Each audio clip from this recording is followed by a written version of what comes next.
Hi, everyone, and welcome to today's session where we are going to be talking all about finding homeschool community. I am Melissa Whaley. I am a mom of 6 wonderful children and have been homeschooling them for 6 years now. And the reason that I'm talking about this topic of community is because I have been blessed to be involved with some amazing local homeschool communities and online homeschool communities.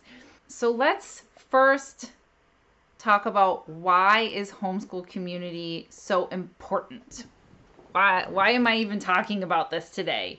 And the reality is that we were not created to live in isolation. We are meant for community from the beginning.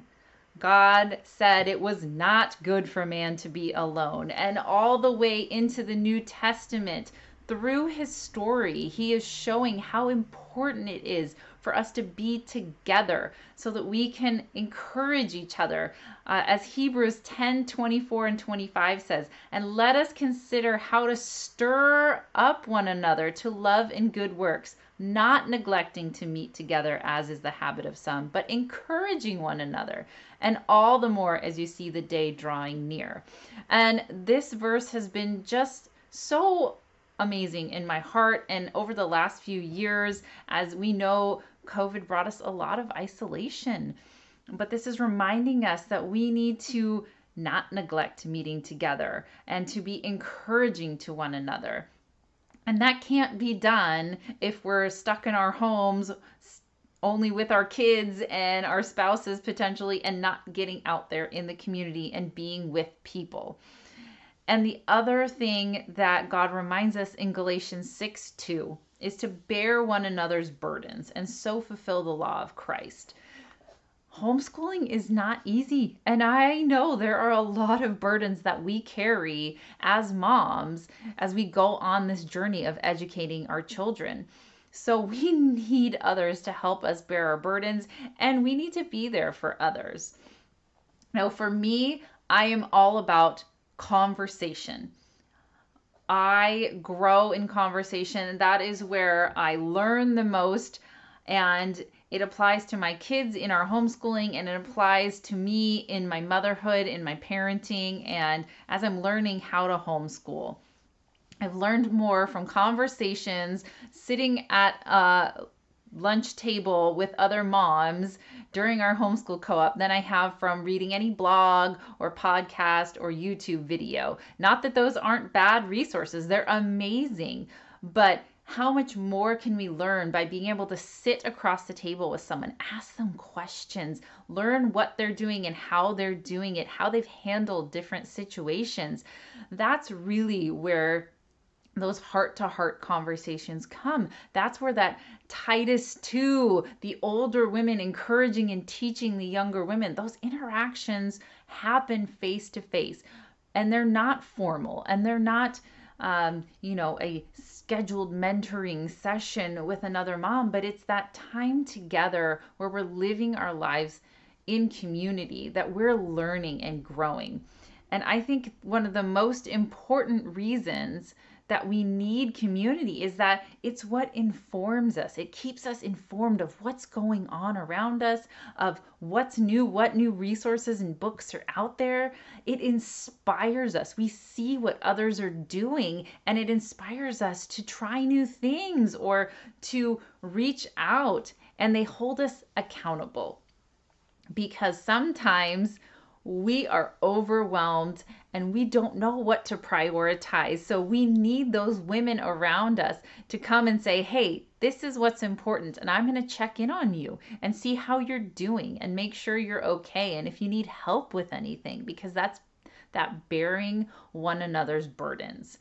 That's what community is all about. But I'm sure if you're new to this whole homeschooling thing, you're going, Melissa, where do I begin? How do I even find a homeschool community? I don't know where to look. This is all new to me. Or maybe you've just moved to a new area and you're like, I'm lost. I had a great group where I used to live, and now I'm in this new place and I don't know what to do. So I'm going to throw out just a list of ideas. And these are phrases and things that you can look for. And this is what's in the handout with this session, is just this list of places to look and where to go to find some homeschool community. So one that I'm sure you've heard, even if you don't know what it means, homeschool co-ops or cooperatives. There are learning pods. There are field trip groups. There are nature schools or nature groups. There are Bible studies and church groups. There are enrichment classes. There are sports classes or teams, maybe music classes or theater classes. You may even just want to go check out library story time, or there may be a homeschool hour group at your local library. So those are general terms. Some more specific types of groups or names of groups that exist usually across the country are things like classical conversations, if you like the classical education model. Wild and free, if you like a more outdoor nature Charlotte Masony style. There are groups like community Bible study. There are groups like MOPS, if you've got younger kids. There are children's programs like Awanas. So these are all groups that exist across the country that may be a good place for you to start, to look, to just like try it out because you don't even know any homeschool families maybe in your area if you're brand new, or you just need to find something different and refresh where you're finding your community. Now, there's also online options. So our focus really should be trying to find in-person community, but sometimes we start online and it shifts to in-person, right? So most of you, if you're a part of the summit, are involved in the Facebook group, right? So that is a great place. Facebook groups can be a huge source of information on what groups are out there. For me personally, I live in Southern California. We have a billion Facebook groups, depending on which town, region, what thing you're interested in. So a lot of times you can find a local or local-ish, depending on how rural you live, a Facebook group that will help you start conversations. And maybe it's just a mom's group. It may not be specific to homeschool, but you'll be able to start connecting with other moms. Ask them, what groups are you involved in? Or what groups exist out here? Which ones have rooms? Because sometimes they keep them limited to space and size. So that's a great way to get connected on your local level using an online tool. There are apps like Home Tribe that also help you kind of search. I know there's a lot listed in there in California, and I think they're expanding a lot across the United States as well. You can also look in support groups, maybe more specifically, or through a tutor. If your kids have learning differences like my kids do. I have a son that's dyslexic and I have other kids that have ADHD. So we work with a dyslexia tutor. Well, if I didn't know any other homeschool moms, I could ask her because she probably is connected to a lot of homeschool moms being a tutor, right? And that's the same with your music lessons, or maybe your kids are involved in martial arts or a sports team. There's a lot of places that you can find and just start building those connections. Sometimes it's one connection at a time. Sometimes you meet one other homeschool mom and then she introduces you to another homeschool mom, and you can slowly build that web of connection. But then we have the question of, how do I choose what groups to join? Okay, Melissa, I've figured out what groups there are. I've Googled and Facebooked and figured out, okay, these are the groups that exist in my area that I might be interested in. So how do I choose which one to join? Well, the number one thing I want you to do is look at the groups that are going to align the most with your family values. So for us, that might be, is it faith-based or is it not? Does it meet indoors or does it meet outdoors? Is it a more academic type co-op, or is it a more fun, creative outdoor nature school? Those are the things you need to sit down and analyze and learn. Ask questions. Once you've found a group that you're interested, or a class or a teacher or anything, you can ask questions about, hey, what do you guys do? What do you believe in? How often do you meet? And that leads into the second thing you want to do is make sure that it fits into your family schedule and what's in your budget. There are some homeschool co-ops that have amazing classes but are extremely expensive because they may be bringing in private tutors. They may be buying expensive lab kits. If you've got older kids, they've got more intensive type classes that you might be paying for, whereas younger kids, you might just be doing a lot of fun things or getting outside. So make sure that you're paying attention to how do things fit into your existing family schedule, or if you find something that is amazing and you're like, we have to make this work, figure out, is it worth reworking your schedule to get into that group and connect with that group? And you want to always make sure that you're starting slow, because one of the biggest mistakes that I see new homeschool moms in particular is that they want to sign up for everything, right? We're either going to swing the pendulum one way and we're going to sign up for all the field trips and the co-op and join sports and music classes and all of the things, right? Horse riding lessons and everything we can think of and find and cram into our schedule. And that's going to burn you out. And then you're going to be frustrated, because if you also want to finish a curriculum or at least work through some curriculum, you're going to find yourself constantly torn of, oh, we can't get school done because we have all these activities, or feeling like I got to cancel the activity to get school done, or we have to take this test, depending on how you homeschool. So you're going to get yourself really frustrated and burnt out if you're trying to do too many things at once. On the other side, we don't want to swing the pendulum way over here and go, I can't do any activity because I have to spend all my time doing school. If we're so focused on curriculum and finishing the lessons and working through the textbook and checking all the boxes, we're missing out. We're missing out on opportunities for friendship, on opportunities to just get a break from our kids and from the monotony of day to day and doing things at home. And we're missing out on that encouragement, that inspiration, and that accountability, right? So we want to make sure we find that balance. Don't overdo it, but definitely get yourself out there. I know some of us, it's outside of our comfort zone to just show up with a bunch of people we've never met before. Maybe you'll get lucky and find someone that you know. A lot of times our connections are built through friendships and existing relationships that we may have. Oftentimes, if your church has other homeschool families, then that's going to be a great opportunity for you to connect with people. And another thing is, if you live in an area that has a homeschool conference, like an in-person homeschool conference, you may be able to go to that conference, even if it's an hour away from where you live, and you might connect with someone who lives in your hometown. So don't miss out on that opportunity as well. If that's something that's within your budget and your availability, definitely check out homeschool conferences, because a lot of community can be built in that as well.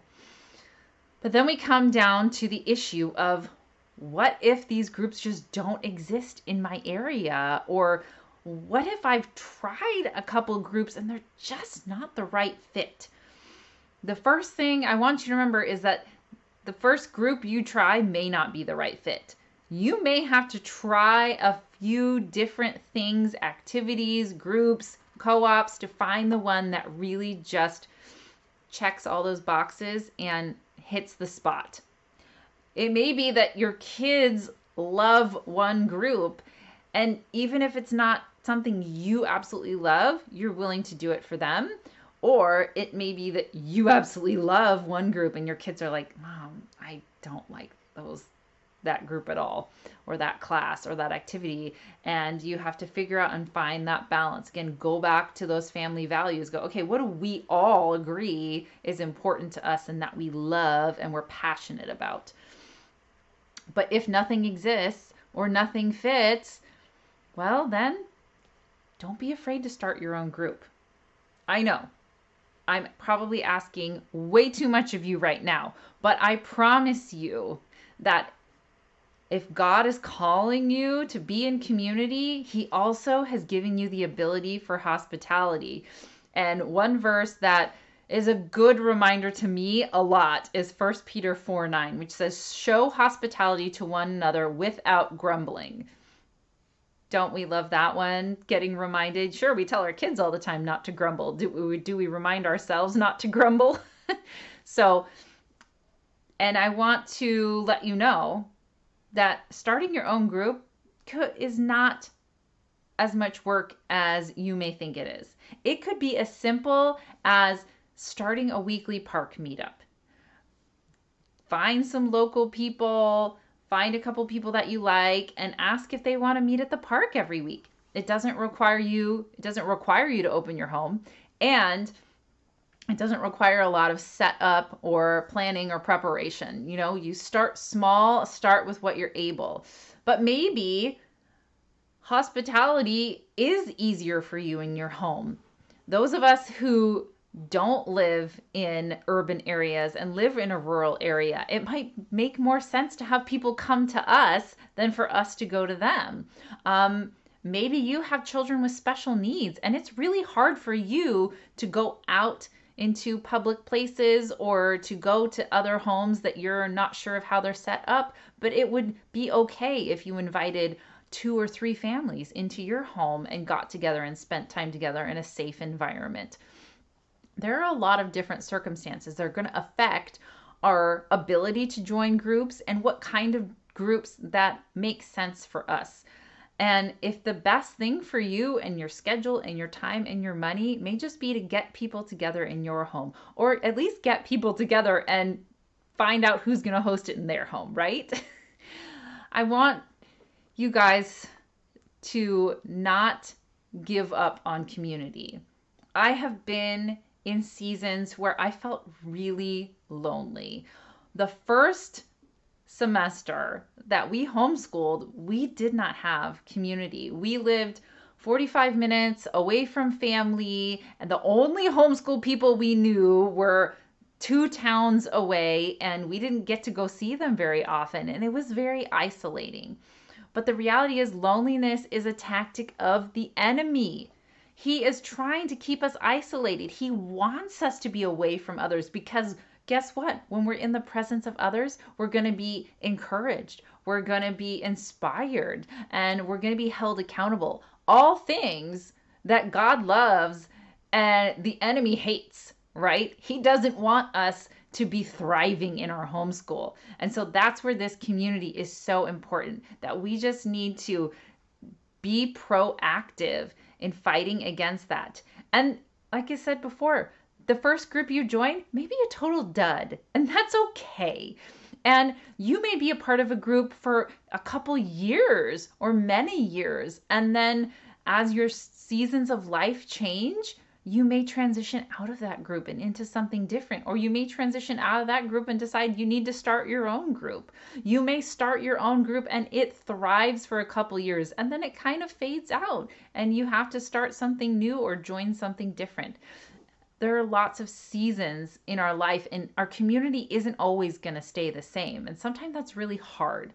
But I don't want you to give up just when things get a little bit tough. I want you to pursue this community because it is so life-giving, and it really is the secret to long-lasting homeschool success, because that community is coming around you and encouraging you. My homeschool mom friends are the ones that I am texting first when good things happen and when I am frustrated and burnt out and just want a break from my kids. They are the ones I text when I'm at a loss as to how to help my child when they're struggling in a certain subject. they are the ones that I send funny memes to about homeschooling, right? Because those are the things that we need. And this didn't happen overnight. I didn't form this group of friends like that. It took time, intentional time together, whether that was just hanging out in our homes, going to parks together, planning classes together, going on field trips. All of those things can contribute to the building that community. But if you're consistent and committed, then I promise you, you will find that community, you will find success, and it will be an amazing blessing to your homeschool. So if you haven't answered the question down below yet, I would love to know what kind of community you have found or tried so far, and was it a good fit? And if you have not found your community yet, I really encourage you to dig into the handout a little bit and check out what kinds of communities you can find in your area and get creative. So thank you guys so much for joining me. Again, I'm Melissa Whaley. If you would love to connect outside of this session, you can find me on Instagram at Oh Hey Melissa Whaley, or follow our podcast account, which is Trailblazing Homeschool.